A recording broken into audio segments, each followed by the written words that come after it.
تفتكر ايه ممكن يكون تأثير شاب نشأ على خدمة نبي الله موسى عليه السلام وشاف معجزات غريبة جدا قدامه؟ النهارده قصتنا عن النبي يوشع بن نون، خادم سيدنا موسى في شبابه واللي كمل رسالته بعد وفاته وحقق معجزة ما حصلتش غير مرة واحدة في التاريخ، وهي حبس الشمس. في البدايه خلينا نرجع لما يوشع بن نون كان لسه شاب، كان قريب من سيدنا موسى جدا وبيخدمه وبيتعلم منه، وكان شاهد على حكمته وحبه كمان للعلم. والرحله الغريبه دي كانت واحده من المحطات العجيبه اللي كان ليها تاثير كبير جدا عليه. ربنا قال في سوره الكهف: وإذ قال موسى لفتاه لا أبرح حتى أبلغ مجمع البحرين أو أمضي حقبا. سيدنا موسى قال ليوشع ان هو عازم ان هو يكمل رحلته لحد ما يقابل العبد الصالح اللي ربنا امره ان هو يتعلم منه حاجات عمره ما هيعرفها. فضلوا ماشيين مسافات طويله جدا على امل ان هم يوصلوا للنقطه دي. لما وصلوا مكان مجمع البحرين، المكان اللي البحرين بيتجمعوا فيه، ارتاحوا هناك عند صخره. وهنا حصلت حاجه غريبه، الحوت اللي كان معاهم في السله دبت فيه الحياه ونط في الميه،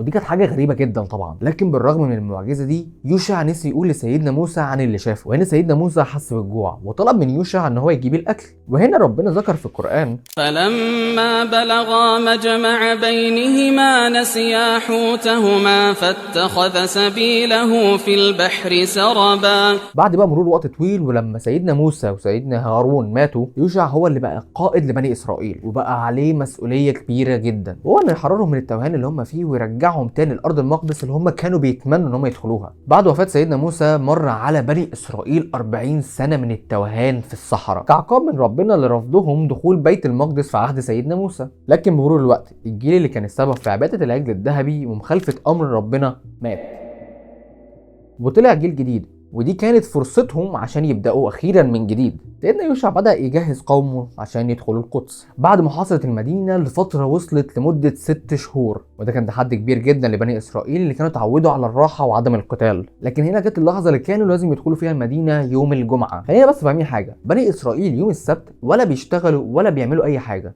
ممنوع عنهم القتال، ممنوع عنهم الشغل. بدأ سيدنا يوشع في المعركة يوم الجمعة وخلاص كانوا هيكسبوا، لكن حصلت مشكلة كبيرة، وهي ان الشمس خلاص بدأت تغرب، ولو غابت الشمس هيبدأ يوم جديد بالنسبة لبني إسرائيل، فبالتالي مش هيشتغلوا ولا هيقاتلوا. فلو ده حصل خلاص مش هيعرفوا ينجحوا ولا هيعرفوا يدخلوا بيت المقدس، وده طبعا زي ما قلنا معناه ان هم هيتوقفوا عن القتال وهيضيع عليهم النصر اللي كانوا خلاص قريبين منه جدا. هنا يوشع اتجه لربنا بدعاء مش عادي، وبص للشمس وقال: انك لمأمورة وانني لمأمور.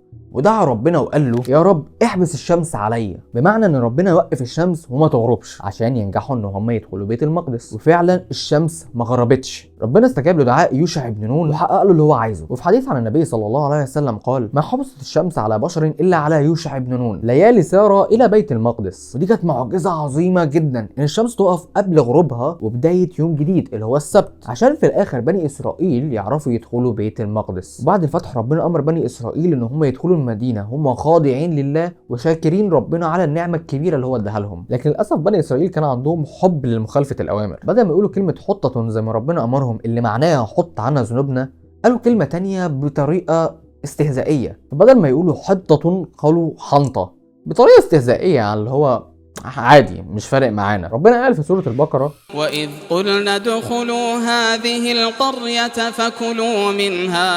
فكلوا منها حيث شئتم رغدا وادخلوا الباب سجدا وقولوا حطة نغفر لكم خطاياكم وسنزيد المحسنين. لكنهم طبعا خالفوا الامر زي ما قلنا، وده كان سبب نزول عقاب تاني عليهم. العقاب التاني كان هو الطاعون، نزل على بني اسرائيل بسبب تمردهم. بعد فتح بيت المقدس يوشع استمر في قيادة بني اسرائيل، وكان نبيهم اللي بيشرع عليهم من امور الدين، لكن اللي كان بيدير شؤونهم كملوك هو يهوذا ابن يعقوب. فطبعا لو عايزين تعرفوا قصته هو كمان اعرفوني في الكومنتات. فما تنساش بقى لو وصلت للدقيقه دي اعمل لايك وشير وسبسكرايب وتشير مع اصحابك. خلونا بقى نكمل. وده كان نظامهم ان النبوه تكون من نسل لاوي ابن يعقوب والملك من نسل يهوذا. يوشع عاش 27 سنه بعد وفاه سيدنا موسى عليه السلام، وحكم بني اسرائيل في فتره هدوء نسبي بعد المعركه العظيمه اللي حصلت، واتقال انه مات عن عمر 127 سنه، وبيتقال ان قبره موجود قريب من مدينه السلط في الاردن. وطبعا في قصص ياما ممكن نحكيها، فشوف القصه اللي انت عايزها وتكتب لي في الكومنتات انت عايز ايه بالظبط وهتلاقيني بعملها لك باذن الله. ما تنساش بقى لو وصلت لهنا تعمل لايك وسبسكرايب وشير مع اصحابك وتقول لنا رايك في الكومنتات. اشوفكم بقى في قصه جديده قريب. سلام.